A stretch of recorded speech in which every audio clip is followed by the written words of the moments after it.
Urdu surplus ఉపాధ్యాయుల విషయమై ఈరోజు మీడియా సమావేశంలో ఉర్దూ డెవలప్మెంట్ సొసైటీ తరఫున మేము ఏ అధికారులైతే మా ఉర్దూ మైనార్టీ విద్యార్థులను ఉర్దూలో చదివే హక్కు లేకుండా కాలరాస్తున్నారో ఆ అధికారులు ఏ నామ్స్ ప్రకారము ఉర్దూ ఉపాధ్యాయ పోస్టులను తీసివేస్తున్నారు.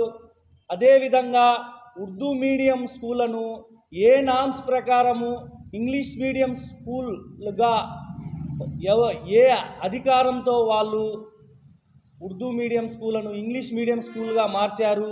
తర్వాత ఒక లాంగ్వేజ్ చదివే విద్యార్థులను సైతం ఆ ఒక్క లాంగ్వేజ్ కూడా చదవకుండా ఆ ఉపాధ్యాయులను సర్ఫేస్లో చూపించి ఆ పోస్టులను అక్కడి నుంచి తీసేస్తున్నారు.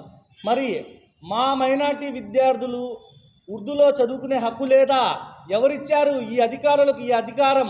ప్రభుత్వం నుంచి ఎటువంటి నామ్స్ ఎటువంటి రూల్స్ లేకున్నా కానీ మైనర్ మీడియా జోలికి వెళ్ళొద్దు, మీరు అక్కడ ఎటా పోస్టులను కొనసాగించండి అని ప్రభుత్వం నుంచి ఆదేశాలు ఉంటే ఈ ఎంఈఓస్ నియంత్రణలా వ్యవహరించి మా యొక్క హక్కులను కాలరాస్తున్నారు.